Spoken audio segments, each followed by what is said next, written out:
As leader. We can talk now to UKIP's chairman, Paul Oakton. He's in our Birmingham studio. And good morning to you. Isn't it counterproductive for UKIP, all these resignations? Well, people have to do what they feel is most appropriate for them in the positions that they have. If the individuals you've just mentioned think it best serves the party for them to stand to one side and let the membership have their say on Henry Bolton's leadership, then they're perfectly entitled to do so. It's not some sort of strategy, then? Not that I'm aware of, no. I mean, this is an issue that resonates very deeply with a lot of people. Everybody has a strength of feeling on it one way or the other. As I say, it's for each individual to determine what they think is the right course of action for them, provided, as I say, and I'm hopeful that this is the case, that they all have the party's long-term interests at heart. So the next steps, if Henry Bolton doesn't decide to go of his own accord, is this extraordinary emergency meeting in February.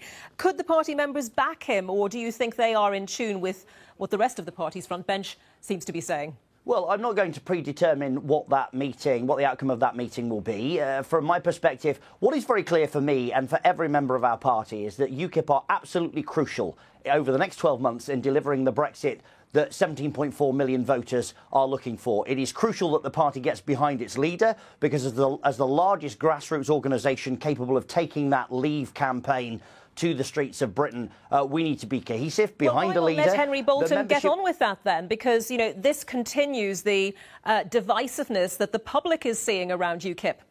Well, for the reasons I've just said, Anita, because the party membership need to be behind their leader in taking that campaign forward. And frankly, it's better that they have their ability democratically to make that decision now so that we can focus on very important local elections and then the Brexit campaign that will inevitably follow over the summer than have this drag on. And I think the decision that was made yesterday by the National Executive Committee was specifically for that purpose, to allow the membership to have their say, to keep Henry as leader should they wish, or to set about the process of putting in a replacement ready for that battle that's to come over the summer. A battle which, by the way, is more important than all of this put together. Mr. Bolton argues that this is fundamentally a huge personality clash.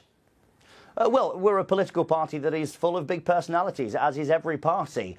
You know, what we do have, thankfully, is a robust constitution and process that allows our membership democratically to decide who its leader should be. There have been some very serious issues raised over the last 2 or 3 weeks with regard to judgment. The membership now will have their opportunity to have their say. As far as I'm concerned as chairman, I'm entirely confident that UKIP will come together cohesively to campaign for those 17.4 million British voters that want to leave the European Union, who should absolutely remain our priority. Just finally, you talk about a party full of big personalities. Would you welcome Nigel Farage back as leader? I would welcome anything that Nigel Farage wants to do in UKIP would be welcome. I think Nigel himself would probably prefer to never be the leader of UKIP again, purely because I think he had enough of it after 6 years. He's made it clear that he remains loyal to UKIP, supportive of UKIP. He's made it clear he's not going to go away and start another political party. We're grateful for that. You know, this is a time for us all to come together, including Nigel, to ask ourselves what can we do, as I say, to represent those 17.4 million voters who are actually important, more important than anything else we might be talking about today. OK, Paul Oakton, UKIP chairman, thank you very much. Thank you. You didn't frankly have the balls to put country before party.